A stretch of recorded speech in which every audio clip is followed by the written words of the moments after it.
Tide of Iron is really Fantasy Flight's dream to make a really standout World War II tactical game for the ages. It's a tall order, but we really hope we've nailed something here. It takes place after the invasion of Normandy, so it's taking place in the European theater, mid to late war. One side playing the German forces, the other side playing the American forces. The scale of the game mostly revolves around squad level combat. Squads are comprised of a rather innovative technique of forming your squads. So when you open up your game, you're going to find a large quantity of squad bases. It's a flat plastic device with 4 holes in it. And all the infantry units are not going to have stands they stand on, but they independently have small pegs. And these pegs are pressed into these squad bases. So the innovative mechanic is you can customize your squad bases however you want based on how many squad slots are actually available. So as you move your units, you can just grab one guy and he'll move the whole squad, all 4 guys at one time. So it makes for a nice, easy way to move a large amount of units on the board. But when a unit is injured or killed, when a squad is hurt, you simply plop a unit off the squad base to indicate that the squad has taken casualty. At the start of the battle, each side gets a certain number of troops in different types as well as vehicles, and it's up to them to distribute them however they want to build their squads, if they want to build their machine gun crews with their mortar crews together, or if they want to stick their leaders with their elites. And so customizing their squads is a big deal in the game. In addition, this little squad base has a hook that allows us to provide specialties for these squads and give them an identifier.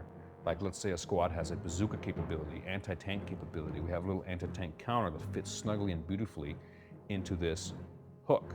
So the squad base really is an innovation that we think people are going to enjoy. The game really revolves around the scenario. Every scenario has very specific setup and different victory conditions, which really affects the overall strategy on how you're going to win the game. Any given scenario says that the Americans in this scenario, they're trying to defend the city. Or in this scenario, the Germans are trying to break through the American line. And so it's all about management of your resources, which are your different unit types, in order to fulfill these objectives, in order to defeat the opposing team. Another key feature of Tide of Iron is what we consider a really great system, and we call it the command system. The command system is the principle where in any given scenario, there's going to be a series of command objectives on the board. By capturing these command objectives, you collect a certain amount of command points for holding these tactical objectives. And by collecting this resource, you can purchase these cards that can be used to call in aerial bombings or artillery or even reinforcements. But there isn't just one deck per side or one deck in total. There's a number of smaller decks that are divided into specific genres and flavors, such as artillery support, air support, reinforcements, command, morale, etc. And that allows the designers of the scenario to pick and choose which of these decks would be relevant for that given historical context. The really neat thing about command cards is it's one more way to customize and add more flavor to each scenario, because it'll give you many different variety of decisions and choices of not only how to capture these command points, but also how to spend the points and which deck you want to focus on. Inside of our main game, we'll provide you with 12 individual boards that are printed on both sides. They'll be able to be put together in a really incredible variety of ways. Each board specializes in different terrain. For example, some of them focus more on town building terrain. Some of them are very heavy in forests. Of course, some will have roads and rivers and stuff going through them, and when you match those two up, and if the river sort of drops off on one board from the other, we provide you with a very large amount of board overlays that will allow you to sort of customize the boards further, such as additional roads and forest hexes and then riverbeds, as well as all the fortification effects like pillboxes and barbed wire or minefields.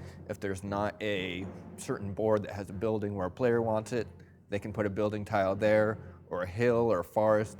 There's really an endless possibility of different board configurations that can be made. The actual gameplay of Tide of Iron is a mixture of simulationist detail, but done in a way that's simple, in a way that's effective, and in a way that's going to be a relatively fast game. Typically, a scenario will allow you to have 3 actions per side, and the actions are a diverse bunch. One action, commonly used, is the advance action.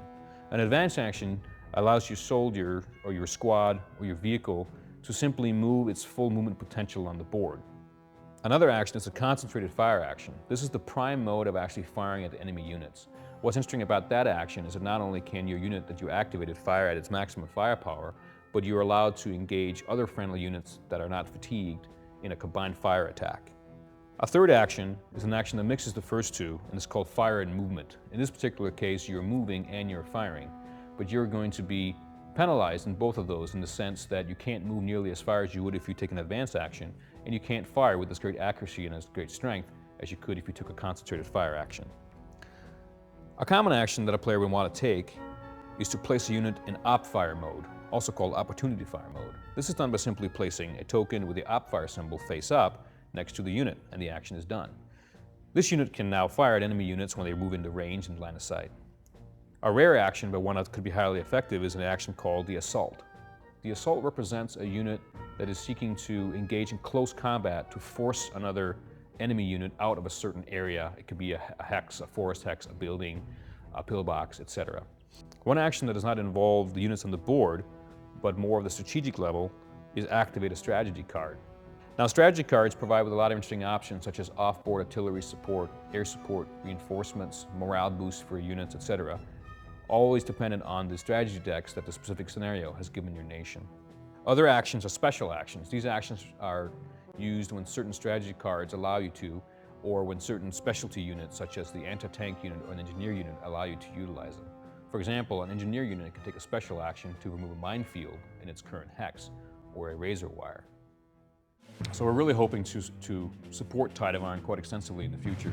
We'd like to try to put out several expansions for the game that really allows the tools you get inside the main big box to be used in a variety of different ways. We're planning to put out a Africa expansion that will introduce the British. We would like to put out an expansion that gives players a chance to experience the Eastern Front, the Russians and the Germans. Ultimately in the future, we'd like to put out a Pacific expansion that would introduce the Japanese and rules and card decks that really relates to how it was to do the island hopping fighting that took place. This game we've been working on for a long time, and we really wanted the game to be just right before it came out.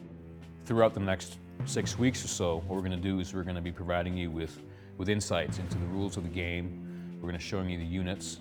We'll finally put the rules up online probably a week or so before the game ships, so everybody will have a chance to look at it and really make sure that this is what they want to buy. We are very confident that they will.